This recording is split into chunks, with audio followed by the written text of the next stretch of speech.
don't need my Legos anymore, or my Mr. Potato Head, or my horse. I don't need any of these things anymore. They're all just trash. Artie, what are you doing? Why are you throwing away all your toys? No, hey, Sarah. I was looking at all my toys, and they're all just terrible, so I'm throwing them all out. Artie, I mean, you threw away your Mr. Potato Head, your Play-Doh, and your Paw Patrol. Those are like your favorite. They used to be my favorite, Sarah, until I realized how poorly made they were. I mean, they're just terrible toys that I don't need them or want them anymore. Artie, what are you talking about? What's made you change your mind all of a sudden? Well, Miss Sarah, okay, so my cousin Joe, he came into town, and he has the coolest toy. Okay, like what, Artie? It's this amazing remote-controlled robot that can do everything. I mean, he can move it around the room. I think it flies. It has all these cool sayings. I mean, it does everything. I'm pretty sure it even does your laundry. Oh wow, that does sound like a pretty cool toy, but to be fair... And all my toys are just terrible. I have to use my hands. They're not remote control. Okay, you know what I think might help us is actually the big idea for this month. Can I read our fable for this month to you, Artie? I don't know, I guess. Okay, let me grab my book, and then maybe you can actually help out. I think using your Paw Patrol and Play-Dohs, we could make this story come to life. I don't know that you want me. You probably want Joe's toy to help you with the story. No, I want your toy. So I'll grab my book, and then we'll get started, okay? Okay, I guess we could try. Yeah, so today's fable is called The Dog and His Reflection. The Dog and His Reflection, and this is a fable written by who again? Dr. Seuss? No, Aesop. Aesop. Yes. Okay, so I'm gonna go go ahead. ahead. So this is a guy who wrote a lot of stories to help teach kids and people lessons. Right. Or molars. Morals. Morals. Yes, and we've been learning about them all year long. We've had a different moral, different story each month. So I'm gonna go ahead and jump into this, Artie. You see if you can help me. The Dog and His Reflection. Mm-hmm. Okay. A dog to whom the butcher had thrown a bone was hurrying home with his prize as fast as he could go. Cool. So was the butcher like King Kong? Oh yeah. And he climbs to the top, and then the plane's coming, but the plane gets captured, so they have to call in the helicopter for reinforcements. Ah! Artie, are you done? I think it's just a regular butcher. Oh, got it. Chef's hat and apron. Yes. So the dog comes to the butcher and gets a bone. Like a dinosaur bone. Dinosaurs, it is alive! Just a regular bone, Artie. Oh, got it. Sorry. As he crossed a narrow footbridge, he happened to look down and saw himself reflected in the quiet water as if in a mirror. But the greedy dog thought he saw a real dog carrying a bone much bigger than his own. If he had stopped to think, he would have known better. But instead of thinking, he dropped his bone and sprang at the dog in the river, only to find himself swimming for dear life to reach the shore. Oh yeah, so he falls in the water, but he's trying to swim, but oh no! Sarah, they're shark-infested waters. The sharks are circling, and then they pop up, and they sing! I don't think that's in the story, Artie. Okay, sorry. Now, after scrambling around in the water and watching his bone float away, he managed to swim back to the shore.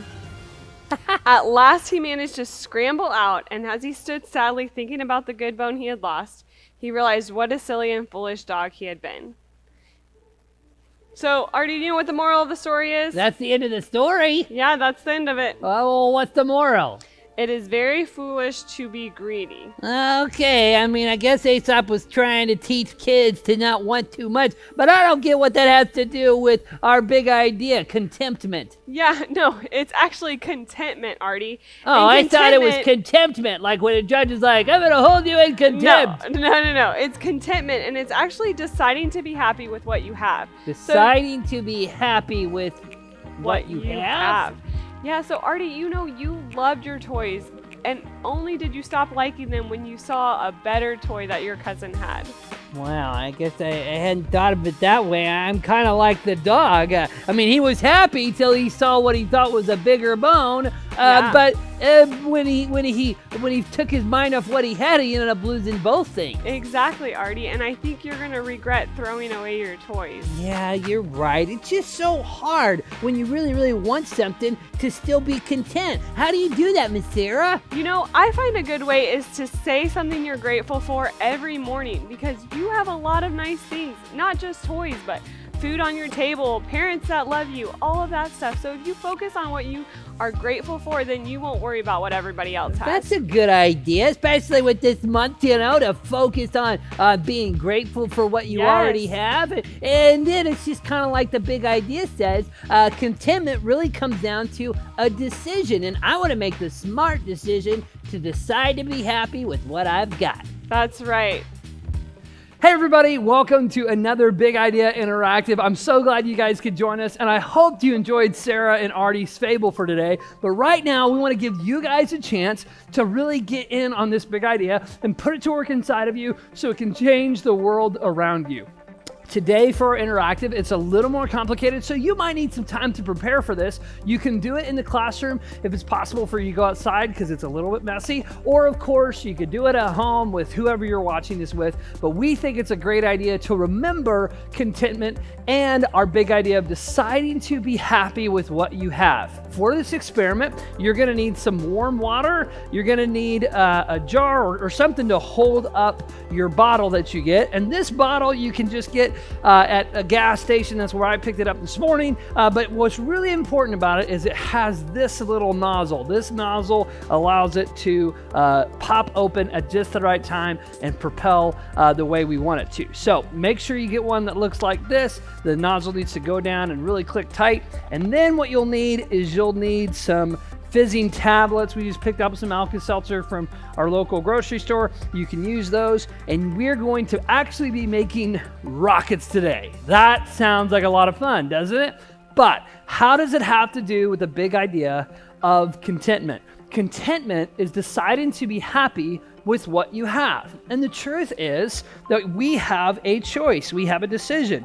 And we talk about all the time here at the Big Idea Experience how we want to make the smart decision. So when we're talking about contentment, what does that look like to make the smart decision?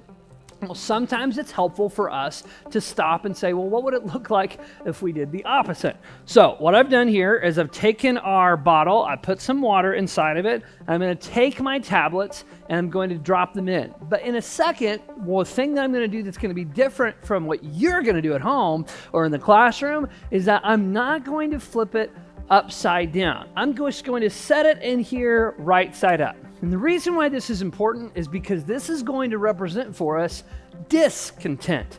That means that you're deciding to be unhappy with what you have. Or maybe you are buying into a myth that you would be happy if you had something else.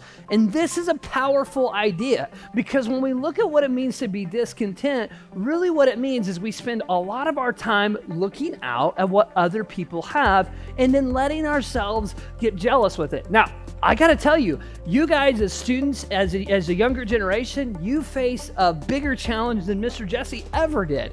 I mean, there's constantly ways for you to see what other people have and get jealous from it. I mean, between Instagram or TikTok or Facebook or whatever you see pictures on, everybody's posting the best things about everything. And that's great. But it is true that it's tempting to not look at those things and be happy for those people, but instead look at those things and allow yourself to become discontent. And when we do that, let me add my tablets in here and quickly screw this on. It's kind of like this bottle.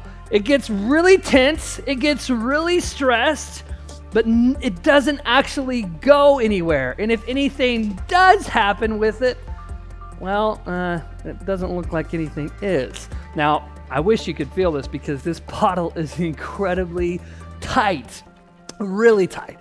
The pressure has built up, and this is what it's like when we are discontent. We're focusing on everything else that everyone else has. We get really upset. And the truth is, we might make a lot of noise. It might even make some people unhappy.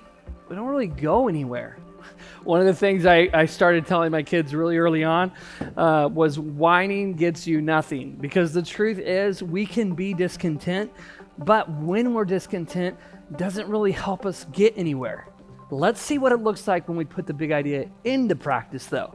Okay, we're going to fill our bottle about halfway, 3/4 of the way. Part of the experimenting part of this is seeing how much water it takes, how high it can go with different amounts of water, or maybe you would like to have the variable in your experiment be the temperature of the water or the amount of tablets that you add. You can have as much fun with it as you want, but make sure that as you put your tablets in, you quickly put your cap on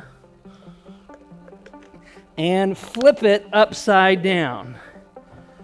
This is what it looks like when we are content, when we decide to be happy with what we have. Instead of looking around what everybody else has, we focus on what we have. Whoa! And we show gratitude for it. When we practice that level of contentment, we decide to be happy with what we have. And this is a statement that I really believe is true. That if you practice a life of contentment, you treat others right, you make smart decisions, you will end up maximizing your potential. The truth is, when we look at what we have with gratitude, it will take us places. And we will get opportunities that might not be available otherwise. Someone once said, that happiness is not getting what you want, it's being happy with what you have. And that is the key to contentment. When you put that big idea to work inside of you, it definitely can change the world around you.